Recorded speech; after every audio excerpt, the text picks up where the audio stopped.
Assalamualaikum warahmatullahi wabarakatuh. Waalaikumsalam warahmatullahi wabarakatuh. Wasi, bagaimana kabarnya hari ini? Alhamdulillah baik. Bagaimana kabar hari ini? Alhamdulillah saya juga baik. Mohon maaf hari ini saya mengganggu waktunya Bu Wasi karena saya mendapatkan tugas dalam pendidikan saya dalam pendidikan guru penggerak. Saya mendapatkan tugas untuk mewawancarai 3 kepala sekolah tentang pengambilan keputusan sebagai seorang pemimpin. Silakan Bu Ari, saya akan menjawab sesuai dengan apa yang saya lakukan selama saya menjadi kepala sekolah di pendidikan. Baik Bu, terima kasih. Jadi langsung saja Ibu, selama ini bagaimana Ibu dapat mengidentifikasi kasus-kasus yang terjadi di sekolah, apakah merupakan dilema etika atau merupakan pendidikan moral? Saya melihat dari sudut pandang moral dan hukum. Apabila kasus tersebut melanggar hukum, maka sudah tentu benar. Namun jika masih bisa dikatakan benar, masalah tersebut adalah dilema. Jadi selama ini bagaimana Bu Wasi dalam menjalankan pengambilan keputusan di sekolah Bu Wasi, terutama untuk kasus-kasus di mana ada 2 kepentingan yang sama-sama benar atau sama-sama mengandung nilai kebaikan?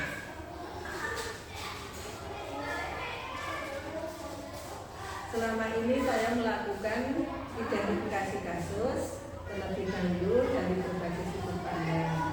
Kemudian menimbang secara matang mana yang paling benar dan keputusan tersebut menguntungkan banyak orang atau tidak yang dilakukan. Bagaimana langkah-langkah atau prosedur seperti apa yang sudah biasa Bu Wasi lakukan selama ini? Langkah-langkah yang saya lakukan antara lain pertama menentukan penyebab permasalahan.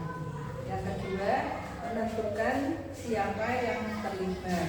Yang ketiga menanyakan kepada orang-orang terdekat yang dapat berdiskusi dengan warga sekolah. Yang kelima membuat beberapa solusi keputusan.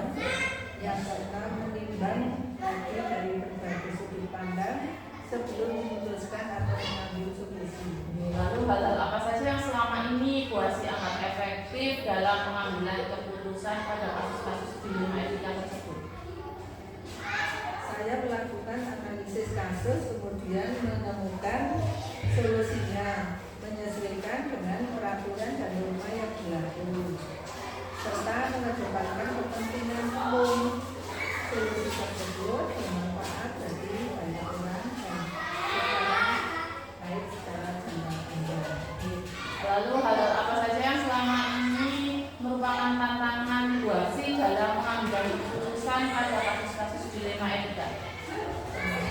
Tantangan dalam mengambil keputusan adalah keputusan yang terbaik karena keduanya merupakan masalah yang sama-sama benar. Dalam mengambil keputusan harus mengumpulkan kedua belah pihak dan kemudian salah satunya. Apakah Bu Wasi sebagai seorang pemimpin memiliki sebuah tata cara atau jadwal tertentu dalam sebuah penyelesaian kasus dilema etika? Apakah Ibu langsung menyelesaikan kasus tersebut di tempat, ataukah Ibu memiliki sebuah jadwal untuk menyelesaikannya? Lalu bentuk atau prosedur seperti apa yang sudah Ibu jalankan? Untuk memutuskan masalah yang ringan, biasanya langsung saya putuskan. Bila masalah tidak berat, saya melakukan sesuai langkah-langkah yang disebutkan dalam komunikasi tadi. Ya, jadi adakah seseorang atau faktor-faktor apa saja kan yang selama ini bisa mempermudah atau membantu Bu Asih dalam pengambilan keputusan dalam kasus-kasus tersebut? Dalam mengambil keputusan, saya selalu mengajak warga sekolah atau stakeholder, contohnya wali murid, atau orang-orang yang mempunyai kedekatan personal dengan orang yang mengalami permasalahan. Jadi banyak yang membantu dan mencari alternatif solusi. Dari semua hal yang telah Ibu sampaikan tadi, pembelajaran apa yang dapat Bu Asih petik dari pengalaman yang sudah Ibu alami selama ini dalam mengambil sebuah keputusan di Dilema Etika? Pelajaran yang dapat saya ambil adalah lebih bijaksana dalam menganalisis sebuah permasalahan untuk dijadikan pertimbangan menentukan solusi yang tepat dan terbaik. Terima kasih atas jawaban dari Bu Asih, luar biasa sekali jawabannya. Semoga saya jadi banyak belajar dari Ibu tentang pengambilan keputusan sebagai pemimpin dan semoga saya bisa melaksanakannya seperti itu. Sama-sama Bu Ali, semoga dengan mengikuti program Guru Muda nanti Anda bisa menjadi calon pemimpin yang baik di selanjutnya. Amin Bu, terima kasih atas waktunya ya Bu. Mungkin itu saja dulu yang dapat saya tanyakan ke Ibu. Saya mohon pamit ya Bu. Sama-sama Bu Ali. Assalamualaikum Bu Asih.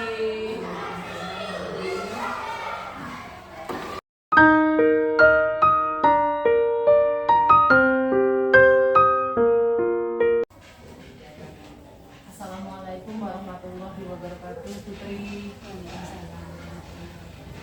bagaimana kabarnya hari ini Putri? Alhamdulillah, gimana Pak Ari kabarnya? Alhamdulillah Bu, saya juga baik. Mohon maaf hari ini saya mengganggu waktunya Putri karena dalam program pendidikan guru penggerak saya mendapatkan tugas untuk mewawancarai 3 kepala sekolah tentang pengambilan keputusan sebagai seorang pemimpin Bu. Enggak, silakan Pak Ari.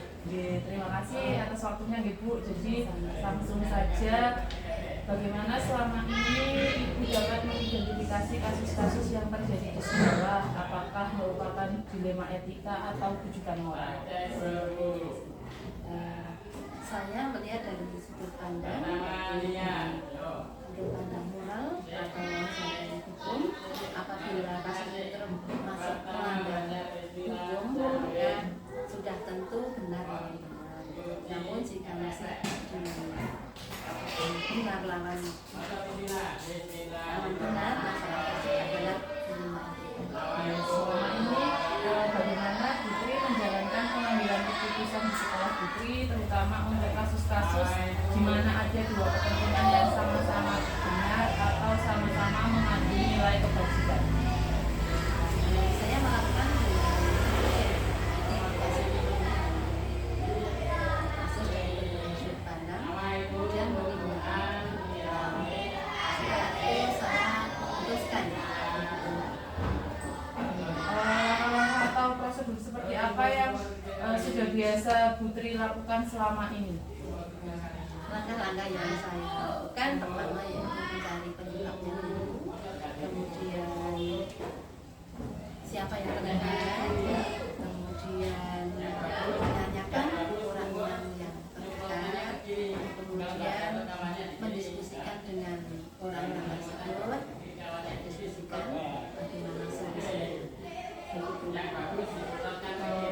Hal apa saja yang selama ini Putri anggap efektif dalam pengambilan keputusan pada kasus-kasus dilema etika?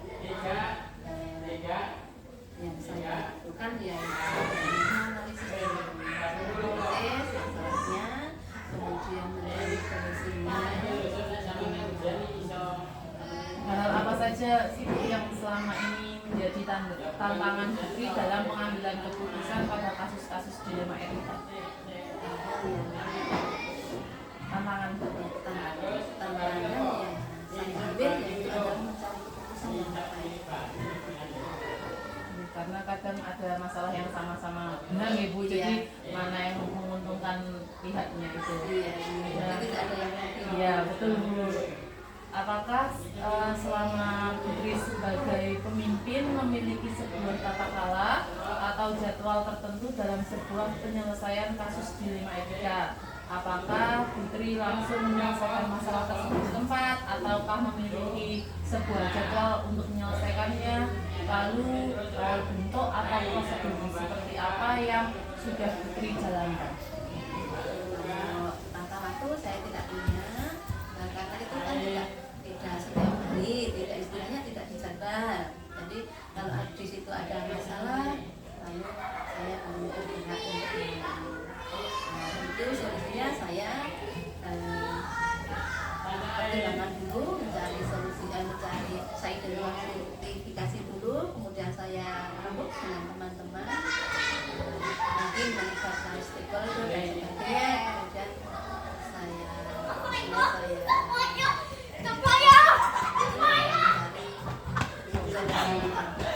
Kalau untuk yang masalah ringan berarti langsung iya. Insya Allah kalau yang ringan saya tanggung sendiri bisa. Nah, adakah seseorang atau faktor-faktor yang selama ini mempermudah atau membantu Putri dalam pengambilan keputusan dalam kasus-kasus dilema etika? Yang sering membantu itu jelas teman-teman di sini, di sini. Yang kedua stakeholder, ada komite. Kalau memang itu masalah menyangkut ke luar, dibandingkan ke desa, maka dulu Pak desa. Alhamdulillah semuanya membantu Bu. Alhamdulillah. Lalu Bu, dari semua hal yang sudah tadi Putri sampaikan, pembelajaran apa yang dapat Putri petik dari pengalaman yang sudah Putri alami selama ini dalam mengambil keputusan kasus dilema etika? Yang bisa saya petik, saya bisa memutuskan dengan bijak. Jadi tidak ada yang rugi, dari semuanya untung, masalahnya juga tuntas.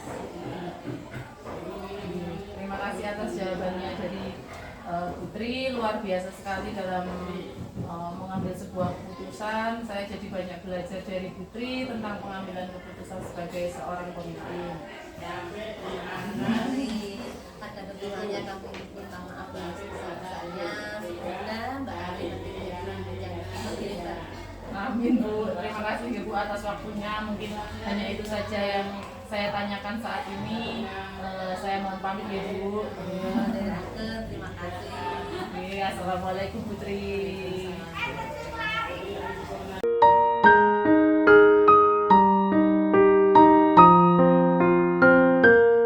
Assalamualaikum warahmatullahi wabarakatuh.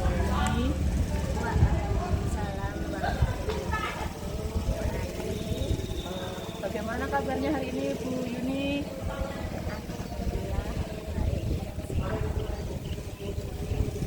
Mohon maaf hari ini saya mengganggu waktunya Bu Yuni karena saya mendapatkan tugas dari program Riset Guru Penggerak yang sedang saya jalani saat ini untuk mewawancarai 3 kepala sekolah tentang pengambilan keputusan sebagai seorang pemimpin Bu.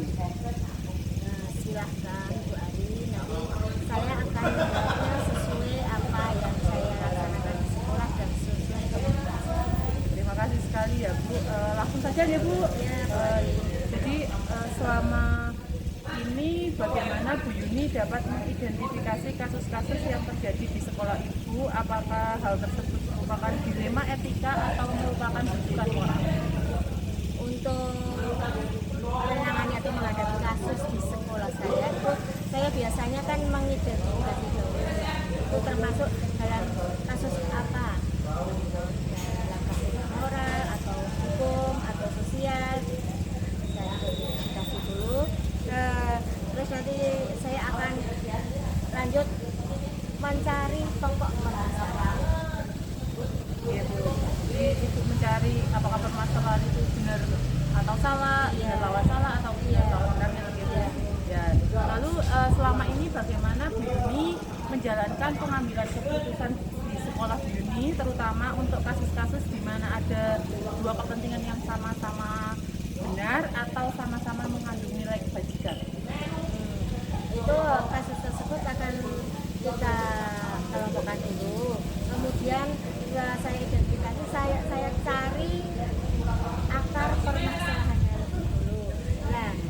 karena itu kasus dua-duanya itu mengenai tentang kebajikan itu. Nah, untuk penanganannya saya akan mencari ibaratnya di skala prioritaskan gitu. Ya untuk yang lebih kan meskipun dua-duanya itu mengandung kebajikan akan tetapi kan pasti tidak akan sama taraf ke pengembangan keputusannya akan saya prioritaskan dulu yang mana dulu yang harus saya atasi gitu. Jadi Bu, lalu langkah-langkah atau prosedur yang seperti apa yang biasa dilakukan selama ini? Untuk langkah dan prosedur biasanya saya akan melihat kasus tersebut seperti apa, kemudian saya akan mencari tahu tentang kebenaran kasus tersebut. Nah, mencari tahunya itu akan saya tanyakan kepada orang di sekeliling atau pada warga yang terlibat kasus tersebut, apakah benar atau apakah salah. Setelah saya menelusuri, mendalami atau mengamati, kemudian saya akan segera berinisiatif, umpama kalau permasalahan ada pada guru contohnya. Nah, permasalahan ada pada guru. Nah, kemudian saya kan menanyakan kepada temannya, kepada warga sekitar yang berhubungan dengan guru tersebut, contohnya kepada wali siswa. Itu setelah saya tahu jawaban dari mereka, maka guru tersebut secara tidak langsung atau langsung itu akan saya beri pendekatan tersendiri. Kalau pendekatan tersendiri itu sudah tidak mampu mengatasi masalah, kita akan duduk bersama dengan orang-orang yang terlibat pada kasus tersebut. Mencari solusinya ya Bu. Lalu hal-hal apa saja yang selama ini Bu Yuni anggap efektif dalam pengambilan keputusan kasus-kasus dilema etika? Di sekolah saya itu untuk hal efektif dalam tindakan mengambil keputusan yang sesuai dilema etika adalah itu dengan cara setelah itu umpama ada kasus saya menganalisisnya, kemudian setelah menganalisis itu kan otomatis ada tindakan yang saya harus lakukan apa itu umpama tindakannya setelah dianalisis kita akan memberi pembinaan. Yang penting untuk kebaikan umum ya Bu. Iya. Hal apa saja yang selama ini merupakan tantangan dalam pengambilan keputusan ini dalam kasus-kasus dilema etika? Tantangannya Bu? Tantangannya ya kadang apa etika yang harus dilaksanakan di sekolah kita itu kadang bertentangan dengan apa yang dilakukan oleh seseorang yang berkasus tersebut. Itu kadang kalau kita memberikan masukan, pendapat atau mengatasi masalah dengan pembinaan, kadang yang bersangkutan itu kadang tidak terima. Itu tantangannya di situ kadang. Nah, itulah tantangan berat dari orang tersebut yang tidak terima, itu betul-betul saya rasakan di sekolah. Kadang menguntungkan, kadang merugikan Iya, gitu ya Bu. Apakah selama Bu Yuni sebagai seorang pemimpin mempunyai sebuah tata kala atau jadwal tertentu dalam sebuah penyelesaian kasus dilema etika? Nah, ketika ada kasus, apakah Ibu Yuni langsung menyelesaikannya di tempat atau memiliki sebuah jadwal untuk menyelesaikannya? Lalu prosedur yang seperti apa yang Ibu sudah jalankan? Biasanya tidak langsung saya atasi, tapi ya itu prosedurnya dari tadi awal itu tadi yang saya jelaskan, menganalisa, mencari tahu pokok permasalahannya, kemudian kita akan menentukan cara pemecahan masalahnya, kemudian kita akan menentukan waktu yang baik untuk memecahkan masalah tersebut. Jadi kasus tersebut akan kita atasi dengan jadwal. Jika masalah itu ringan, bagaimana Bu? Langsung Ibu selesaikan di tempat saat itu juga atau masih dijadwalkan seperti tadi? Kalau masalah ringan dan bisa diselesaikan saat itu akan saya selesaikan saat itu.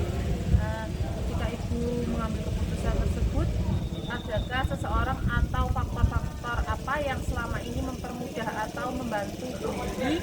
dalam pengambilan keputusan? Yang membantu saya dalam pengambilan keputusan, alhamdulillah di sekolah saya, warga sekolah saya, saya Bapak Ibu gurunya mendukung dan mensupport sekali dengan kepala sekolahnya, jadi saya akan mudah sekali untuk menyelesaikan masalah pada kasus tersebut. Bu, dari semua hal tadi yang telah disampaikan, pembelajaran apa yang dapat Bu Yuni petik dari pengalaman yang sudah dialami selama ini dalam mengambil keputusan? Ya, pembelajarannya ya sebagai pimpinan itu kita diwajibkan untuk punya rasa tidak cuma emosi, tapi kita harus juga menimbang rasa, mengambil kebijaksanaan agar dalam penyelesaian kasus tersebut tidak ada yang merasa dirugikan. Terima kasih sekali atas jawaban Bu Yuni, luar biasa sekali Bu dalam mengambil keputusan. Saya jadi banyak belajar dari Bu Yuni bagaimana cara mengambil keputusan yang baik sebagai seorang pemimpin. Sama-sama Bu Ari, itu tadi jawaban yang bisa saya berikan kepada pertanyaan-pertanyaan yang Bu Ari sampaikan kepada saya. Mohon maaf jika jawaban saya ada yang kurang atau kurang berkenan. Sama-sama Bu, saya juga terima kasih sekali atas waktunya Bu Yuni. Saya jadi mengganggu waktunya Bu Yuni karena banyaknya kegiatan. Mungkin hanya